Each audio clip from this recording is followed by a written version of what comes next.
कश्मीर में हमले के बाद पूरे देश में इस समय घुसपैठियों की पहचान की जा रही है। राज्य सरकारों ने थोड़ा एफर्ट करना शुरू किया है। जहां जहां बीजेपी का शासन है वहां की राज्य सरकारें 500, 1000, 1500, 2000 के आसपास घुसपैठियों को पकड़ने में सफल भी हो गई। लेकिन कुछ बातें हमें इस पर सोचना पड़ेगा। आखिर क्या कारण है कि Arab, Dubai, Kuwait, Bahrain, Abu Dhabi में घुसपैठ बिल्कुल जीरो है, होती नहीं वहां पे? आखिर क्या कारण है कि रूस में या सिंगापुर में, जापान में, चीन में बिल्कुल घुसपैठ नहीं होती, वहां लोग जाने से डरते हैं?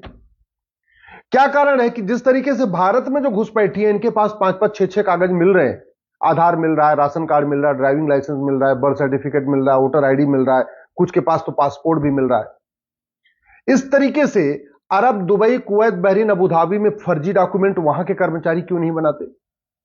या ऑस्ट्रेलिया, रूस, अमेरिका, चीन, जापान के जो सरकारी कर्मचारी हैं वो फर्जी डॉक्यूमेंट क्यों नहीं बनाते हैं और भारत में क्यों बनाते हैं?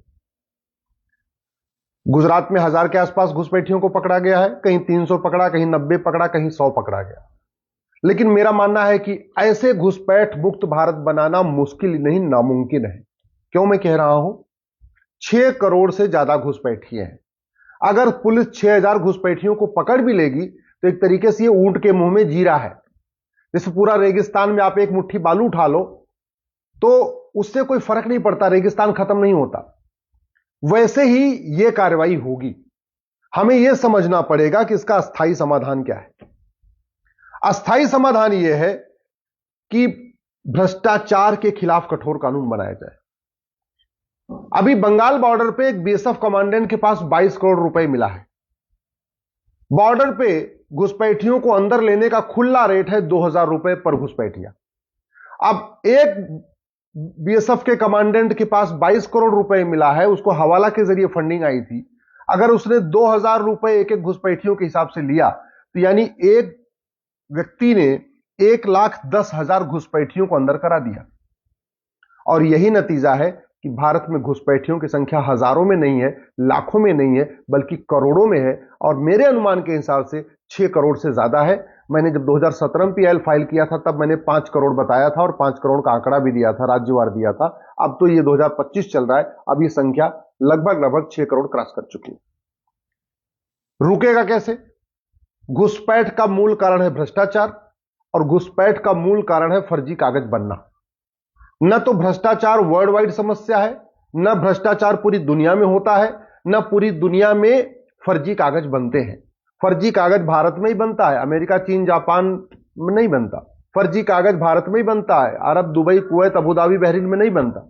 घुसपैठ भारत में ही होती है और भ्रष्टाचार भारत में ही है। दुनिया के कई देशों में भ्रष्टाचार जीरो है। लोग जानते ही नहीं कि घूसखोरी क्या होती है, कमीशन खोरी क्या होती है और दलाली क्या होती है, कटमनी क्या होती है, तोलाबाजी क्या होती है। समाधान क्या है?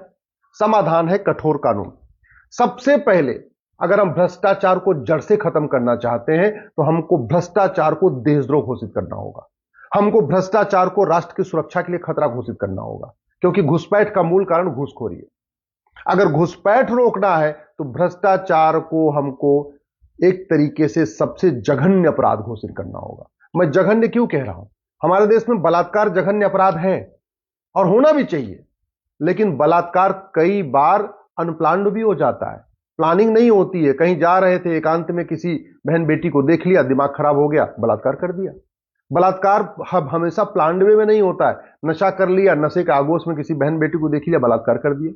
लेकिन भ्रष्टाचार कभी नशे के आगोश में नहीं होता, अनप्लान्ड नहीं होता। भ्रष्टाचार हमेशा होशो हवास में होता है।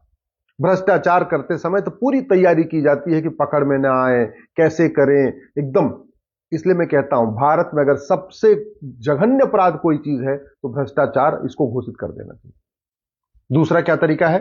100 रुपए से बड़े नोट की जरूरत नहीं है। मैं कह रहा हूं 100 रुपए से बड़ी नोट बंद कर दिया जाए, 25% भ्रष्टाचार खत्म हो जाएगा। 5000 रुपए से ऊपर कैश लेन देन की जरूरत नहीं। अगर 5000 रुपए से ऊपर कैश लेन देन बंद कर दिया जाए, 25% भ्रष्टाचार खत्म हो जाएगा।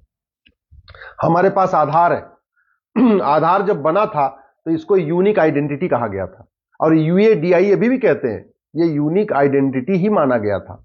उस समय प्लानिंग ये थी कि जितने भी कागज हैं सबका यूनिक नंबर आधार नंबर ही होगा। दुर्भाग्यवश आज भी आधार नंबर अलग चल रहा है, पैन नंबर अलग चल रहा है, पासपोर्ट नंबर अलग चल रहा है, ड्राइविंग लाइसेंस नंबर अलग चल रहा है, वोटर आईडी का नंबर अलग चलता है, बर्थ सर्टिफिकेट का नंबर अलग चलता है, डेथ सर्टिफिकेट का नंबर चलता है, कहीं कोई कनेक्शन ही नहीं।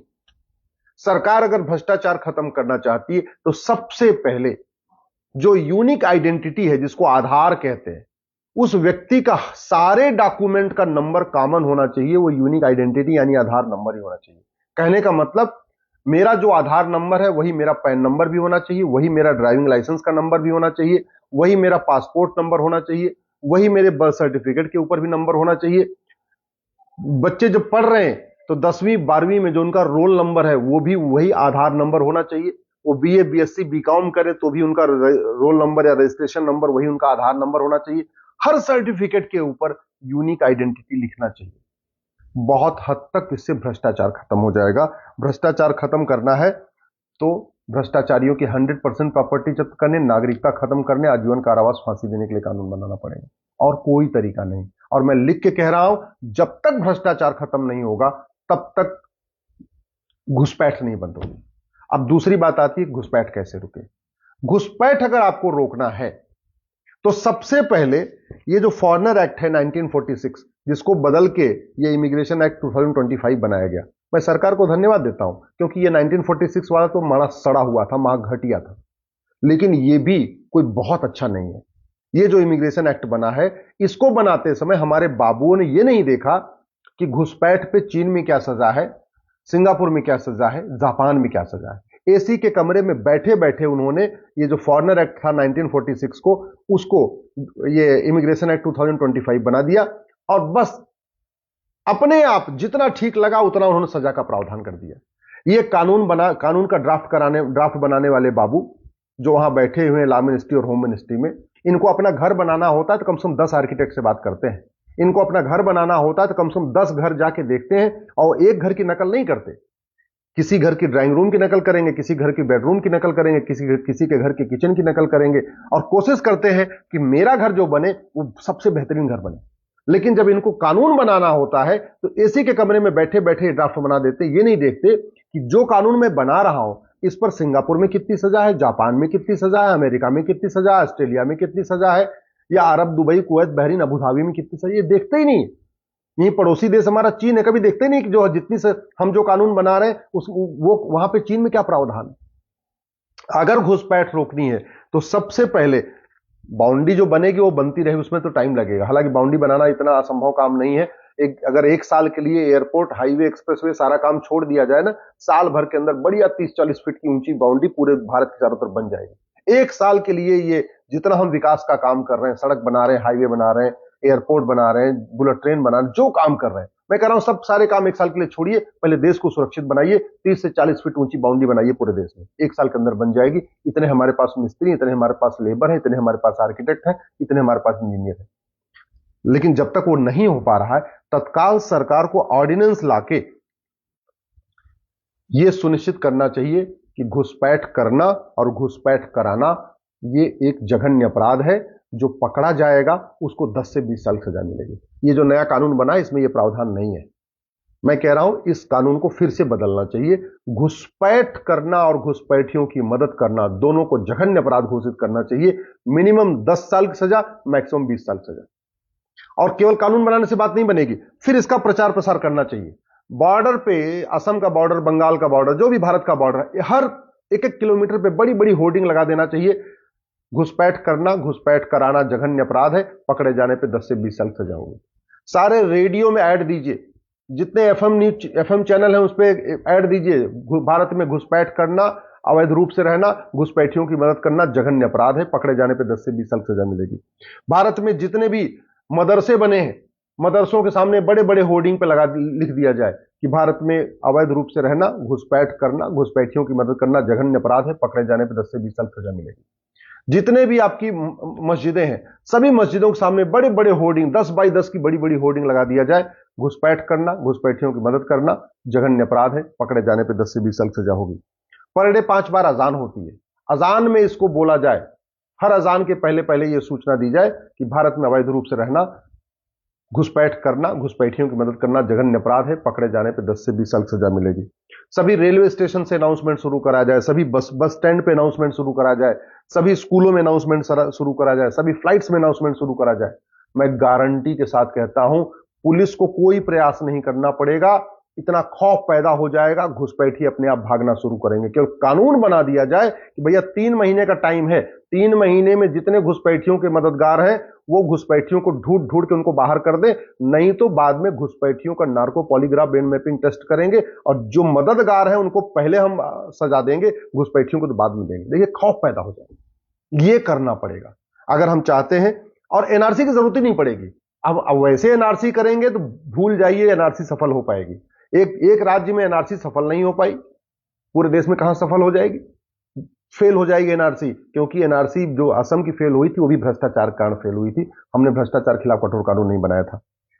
तीसरा, जो कागज बना रहे हैं उसको फर्जी कागज बनाना भी जघन्य अपराध घोषित करना पड़ेगा।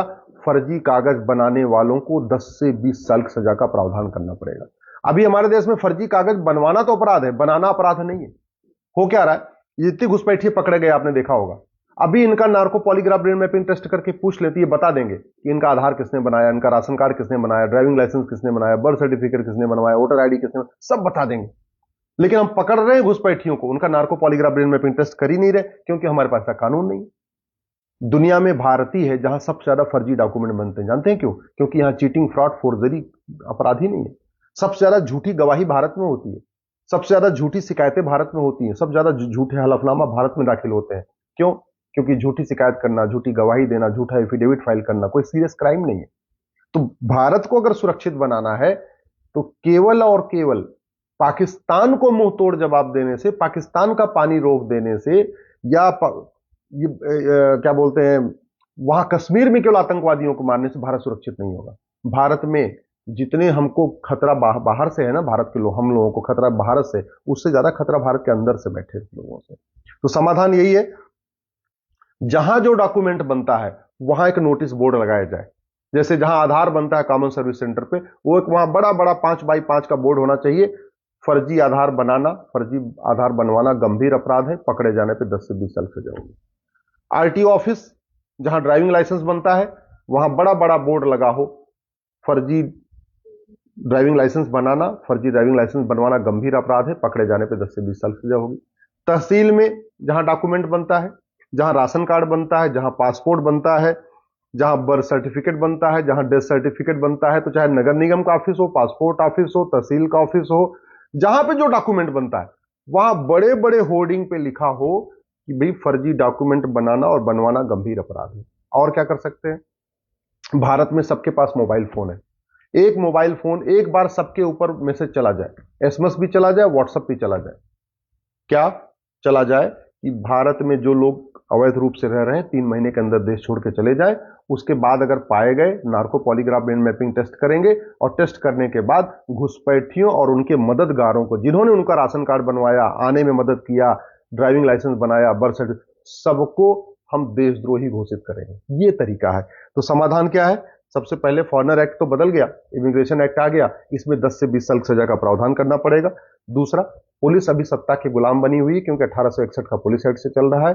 एक one nation one police code बनाना पड़ेगा, पुलिस चार्टर लागू करना पड़ेगा। भारतीय न्याय संहिता में घुसपैठ पे कोई चैप्टर नहीं है, इसमें एक नया चैप्टर जोड़ना पड़ेगा, ऑफेंस रिलेटिंग टू इन्फिल्ट्रेशन।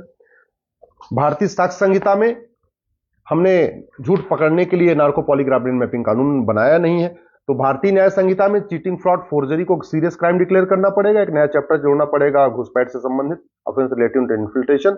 और एक चैप्टर और जोड़ना पड़ेगा झूठ के खिलाफ, कि झूठ बोलना, झूठी शिकायत करना, झूठी गवाही देना, झूठी जांच करना, झूठा एफिडेविट फाइल करना गंभीर अपराध है। और एक नया चैप्टर जोड़ना पड़ेगा झूठे कागज के लिए, कि जो आदमी झूठा आधार, झूठा राशन कार्ड, झूठा ड्राइविंग लाइसेंस, झूठा वोटर आईडी, झूठा बर्थ सर्टिफिकेट बनाएगा या बनवाएगा, उसको 10 से 20 साल सजा होगी। तो आपको भारतीय न्याय संहिता को बदलना पड़ेगा। झूठ पकड़ने के लिए जो साक्ष्य संहिता बनी है, इसमें नार्को पॉलीग्राफ ब्रेन मैपिंग अनिवार्य करना पड़ेगा। घुसपैठ और भ्रष्टाचार को राष्ट्र की सुरक्षा के लिए खतरा घोषित करना पड़ेगा और घुसपैठियों और उनके मददगारों पे एनएसए लगाना पड़ेगा। घुसपैठ और भ्रष्टाचार को अनलॉफुल एक्टिविटी डिक्लेयर करना पड़ेगा और घुसपैठियों और उनके मददगारों पे, जो भ्रष्ट उनके मददगार हैं, उनके खिलाफ यूएपीए लगाना पड़ेगा। हमारे सभी राज्यों के पास ऑर्गेनाइज क्राइम से निपटने के लिए कानून है। महाराष्ट्र के पास मकोका है, गुजरात के पास गुजकोका है, यूपी के पास गंगा सेलेक्ट है। दुर्भाग्यवश घुसपैठियों और उनके मददगारों पर यह कानून लगते ही नहीं। ऑर्गेनाइज क्राइम है, घुसपैठ हमारे लिए सबसे बड़ा खतरा है, वेजिंग वॉर है, इनडायरेक्ट वॉर है, फिर भी लग नहीं रहा। घुसपैठ अपने आप में इनडायरेक्ट वॉर है, तो घुसपैठियों की मदद करना भी इनडायरेक्ट वॉर में मदद करना है। घुसपैठियों और उनके मददगारों के खिलाफ हम वेजिंग वॉर की धारा नहीं लगाते। घुसपैठियों और उनके मददगारों के खिलाफ हम जो है ऑर्गेनाइज क्राइम की धारा नहीं लगाते। घुसपैठ देशद्रोह है तो घुसपैठियों की मदद करना भी देशद्रोह है, लेकिन घुसपैठियों और उनके मददगारों पर हम देशद्रोह की धारा नहीं लगाते। आज तक किसी घुसपैठ की मदद करने वाले की नागरिकता खत्म नहीं किया। क्यों? क्योंकि हमारा सिटीजनशिप एक्ट बहुत वहां सड़ा हुआ है, वहां घटिया है, इसको भी बदलना पड़ेगा। घुसपैठियों की फंडिंग जो ड्रग जहाज चल रहा है, जो ड्रग जहाज से पैसा आ रहा है, उसी से घुसपैठियों की फंडिंग हो रही है, तो करना पड़ेगा। ड्रग स्मगलिंग को भी आपको जघन्य अपराध घोषित करना पड़ेगा। ड्रग स्मगलिंग रोकेंगे तब फंडिंग रुकेगी। ये जो नकली दवाओं का कारोबार चल रहा है वो इसलिए चल रहा है कि 1940 वाला घटिया कानून आज भी चल रहा है। ये नकली दवाओं के कारोबार से जो पैसा आता है उससे घुसपैठियों को फंडिंग होती है। घुसपैठियों की फंडिंग बाहर से एनजीओ को भी होती है। एक एफसीआरए कानून बना है यहाँ के एनजीओ को फंडिंग कराने के लिए। तो जब तक एफसीआरए खत्म नहीं होगा, फंडिंग नहीं बंद होगी। फंडिंग नहीं बंद होगी तो घुसपैठियों की मदद नहीं बंद होगी। प्रिवेंशन ऑफ करप्शन एक्ट हमने बना रखा है, लेकिन हमने भ्रष्टाचार को जघन्य अपराध घोषित नहीं किया, इसलिए प्रिवेंशन ऑफ करप्शन एक्ट बदलना पड़ेगा। घुसपैठियों और उनके मददगारों की फंडिंग हवाला के जरिए होती है। क्यों? क्योंकि हमारा हवाला वाला कानून सड़ा हुआ है। हवाला रोकना है तो आपको इस कानून को कठोर बनाना पड़ेगा, इसको बदलना पड़ेगा। घुसपैठियों और उनके मददगारों को बेनामी ट्रांजैक्शन के जरिए भी फंडिंग होती है, वो इसलिए हो रही कि हमारा कानून सड़ा हुआ है। घुसपैठियों और उनके मददगारों को ब्लैक मनी के जरिए फंडिंग होती है, और ब्लैक मनी इसलिए जनरेट हो रही है, हमारा कानून सड़ा हुआ है। और सबसे बड़ी बात, घुसपैठियों की मदद करने वाले पार्षद बन रहे हैं, प्रधान बन रहे हैं। घुसपैठियों की वोट ले लेके वो घुसपैठियों को वोटर आईडी में नाम जुड़वा देते हैं। और नाम क्यों जुड़वाते हैं? क्योंकि उससे उनको पार्षद बनना होता है, प्रधान, सांसद, विधायक। ये 1950-51 का जो रिप्रेजेंटेशन ऑफ पीपल, इसको बदलना पड़ेगा कि कोई भी सजा याफ्ता व्यक्ति चुनाव लड़ने न चुनाव लड़ पाएगा जिंदगी भर, न पार्टी बना पाएगा, न पार्टी पदाधिकारी बन पाएगा। और जो घुसपैठियों की मदद करेगा वो तो जीवन में कभी कुछ कर ही नहीं सकता। तो जब तक कानून नहीं बदलेंगे तब तक घुसपैठ नहीं बंद होगी। घुसपैठ नहीं बंद होगी तो 20 से 25 साल के बाद जो आज कश्मीर में हो रहा है, जो आज मुर्शिदाबाद में हो रहा है, ये आपके कस्बे में होगा, आपके शहर में होगा, आपके मोहल्ले में होगा। डेमोग्राफी बहुत तेजी के साथ बदल रही है। 9 राज्यों की डेमोग्राफी बदल चुकी है। 800 जिलों में से 200 जिलों की डेमोग्राफी बदल गई है। 6000 तहसीलों में से 1500 तहसीलों की डेमोग्राफी बदल गई है। बॉर्डर पे जो 300 तहसीलें हैं, 300 की 300 तहसीलों की डेमोग्राफी बदल गई है। और उसका एक बड़ा कारण है घुसपैठ। वैसे डेमोग्राफी बदलने का मूल कारण है लव जिहाद, लैंड जिहाद, ड्रग जिहाद, घुसपैठ जिहाद, धर्मांतरण जिहाद, जनसंख्या जिहाद। लेकिन घुसपैठ एक सबसे महत्वपूर्ण कारक है। इसलिए मेरा आपसे आग्रह है, इस वीडियो को पूरा अधिक से अधिक फॉरवर्ड करिए, अपने फेसबुक पर डालिए, अपने ट्विटर पर डालिए, अपने इंस्टाग्राम पर डालिए, सबसे शेयर करिए, अपने सांसद विधायक से मिलकर इन कानूनों को बदलने की मांग करिए।